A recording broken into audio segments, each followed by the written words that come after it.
Keïta pour son exposé. La parole est maintenant à Monsieur Huangsha.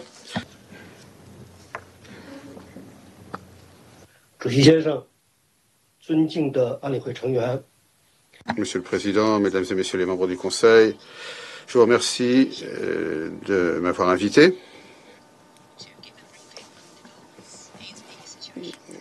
pour m'exprimer sur la dimension régionale du développement de l'Est de la République démocratique du Congo. La gravité de la situation actuelle exige notre attention collective et une unité d'action immédiate pour y remédier. Nous avons assisté à une répétition troublante de l'histoire lorsque le mouvement du 23 mars, M23, soutenu par les forces de défense rwandaises, a de nouveau pris d'assaut la ville de Goma. Aujourd'hui, après seulement 3 semaines, le même M23 contrôle Bukavu et si nos informations sont correctes, continue d'avancer vers d'autres zones stratégiques au nord et au sud Kivu. À ce stade, nous ne connaissons pas les intentions profondes du M23 et de leur soutien, jusqu'où ils iront et pourquoi. Mais ce que nous savons au regard des développements de ces dernières semaines, des actes posés sur le terrain et des discours publics des acteurs de la région, c'est que le risque d'un embrasement régional est plus que jamais réel. Cette situation doit s'arrêter avant que se déclenche une guerre régionale généralisée dont les conséquences seront catastrophiques à maints égards. Nous devons donc tous redoubler d'efforts pour éviter de saper tous les efforts consentis lors de la dernière décennie visant la stabilité, la coopération et l'intégration des pays de la région des Grands Lacs.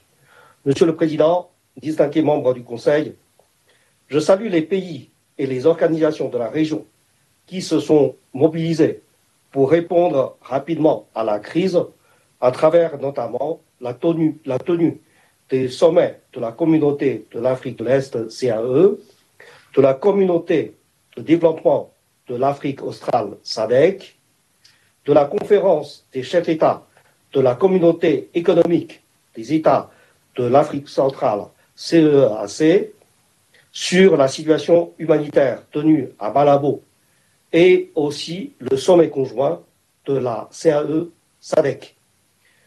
Tous ces sommets ont unanimement souligné l'importance cruciale de respecter l'intégrité territoriale de la RDC.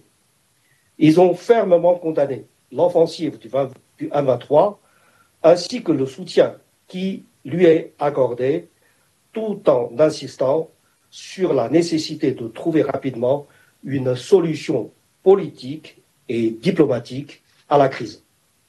À cet égard, le sommet conjoint CAE-SADC marque une étape clé dans l'émergence d'une approche régionale enfin coordonnée, concertée et unifiée, posant les prémices d'une résolution consensuelle de la crise dans l'est de la RDC.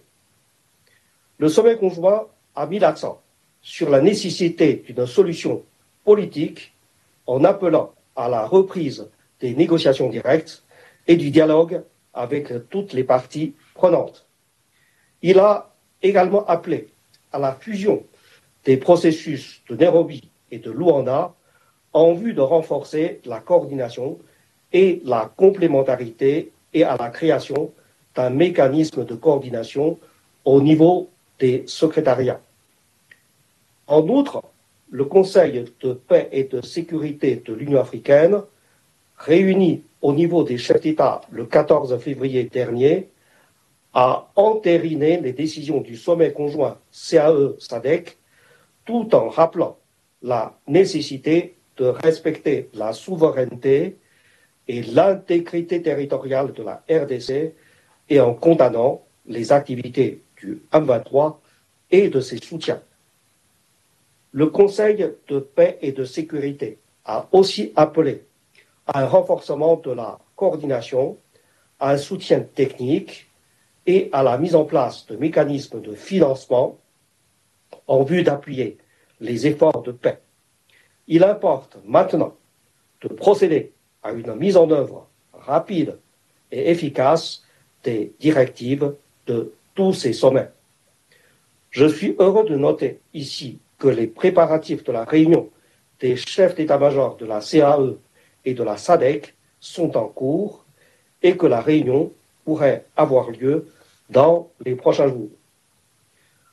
Par ailleurs, les secrétariats de ces deux organisations régionales ainsi que la Commission de l'Union africaine assurent pour leur part le suivi de la décision de mettre en place un mécanisme conjoint technique de coordination. Des consultations sont également en cours entre les États membres concernés afin de définir les modalités de la fusion des processus de Nairobi et de Luanda, notamment la nomination éventuelle de facilitateurs supplémentaires pour renforcer la coordination et la cohérence. C'est l'occasion pour moi d'en appeler à la prise en compte de l'inclusion des femmes dans ces mécanismes de médiation conformément à l'engagement commun sur la participation des femmes. De même, je voudrais saluer le rôle joué par les acteurs de la société civile congolaise, en particulier les leaders religieux qui n'ont ménagé aucun effort ces dernières semaines pour consulter l'ensemble des acteurs afin de les ramener à la table du dialogue. Toutes ces démarches sont encourageantes, mais il faut qu'elles soient soutenues et suivies des faits. J'ai, pour ma part, entamé des consultations avec tous les acteurs impliqués pour encourager la coordination et la mise en œuvre rapide des dispositions convenues. Celles-ci sont indispensables pour parvenir à une désescalade de la situation sur le terrain, à soutenir l'aide humanitaire, la protection des femmes et des filles victimes de violences et à garantir la reprise d'un dialogue impliquant toutes les parties prenantes conformément aux décisions des chefs d'État. Je continuerai dans les prochains jours mes engagements auprès des acteurs de la région pour les encourager dans leurs efforts et réitérer le soutien politique et technique des Nations Unies. Monsieur le Président, distingués membres du Conseil, aussi dramatique que la situation nous paraisse aujourd'hui, elle peut encore s'aggraver. 12 ans après la signature de l'accord cadre et 19 ans après celle du pacte de la conférence internationale sur la région des Grands Lacs, l'histoire se répète malheureusement. Nous devons agir maintenant, agir vite, de manière collective et résolue. Comme l'a rappelé notre secrétaire général, nous devons rapidement s'assurer de la mise en œuvre de ces 3 priorités immédiates. Premièrement, la désescalade par un cessez-le-feu immédiat et le respect par toutes les parties du droit international et des engagements pris dans le cadre des mécanismes régionaux et internationaux, y compris l'accord cadre d'Addis Abeba. Ce dernier instrument exige en effet de ne pas tolérer ni fournir une assistance ou un soutien quelconque à des groupes armés et de respecter la souveraineté et l'intégrité territoriale des États voisins.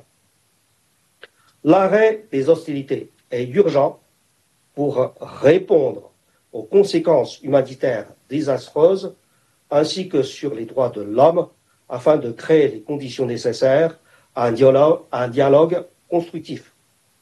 Deuxièmement, la relance du dialogue. On ne le dira jamais assez. La solution est politique et non militaire. Le dialogue et le compromis sont nécessaires, pour trouver une solution durable. De ce fait, j'exhorte toutes les parties à se remettre autour de la table et à s'appuyer sur les dispositions déjà agréées par les parties dans le cadre des processus de Luanda et de Nairobi ou de ce qu'il en advienne conformément aux décisions des chefs d'État de la région. J'exhorte toutes les parties à s'engager de bonne foi dans ces efforts de paix et à les soutenir car ils sont essentiels pour résoudre la crise et éviter une guerre régionale. Travaillons ensemble pour rétablir le cessez-le-feu, restaurer l'autorité territoriale de la RDC, traiter définitivement la question des FDLR et celle du M23 en vue de garantir les préoccupations sécuritaires de toutes les parties. Je ne crois pas que ces points soient irréconciliables et il est temps aujourd'hui de s'asseoir à nouveau à la table des négociations et de discuter franchement des causes profondes de ce conflit. Et troisièmement, une approche régionale holistique pour justement traiter des causes profondes de ce conflit. La région doit favoriser une approche holistique qui combine des démarches immédiates et de moyen et de long terme. Dans ce contexte, il est important de poursuivre et de conclure le processus de revitalisation de l'accord cadre d'Addis Abeba comme outil crucial et de s'attaquer une fois pour toutes aux causes profondes de l'instabilité dans la région du Grand Lac. Je saisis cette opportunité pour réitérer mon appel à la convocation urgente de la prochaine réunion de haut niveau du mécanisme régional de suivi, au cours de laquelle les chefs d'État des pays concernés seront appelés non seulement à exprimer leur soutien unanime aux efforts de paix pour mettre fin à la crise en cours, mais également à se prononcer sur les recommandations visant à revitaliser l'accord cadre pour une mise en œuvre intégrale et sincère.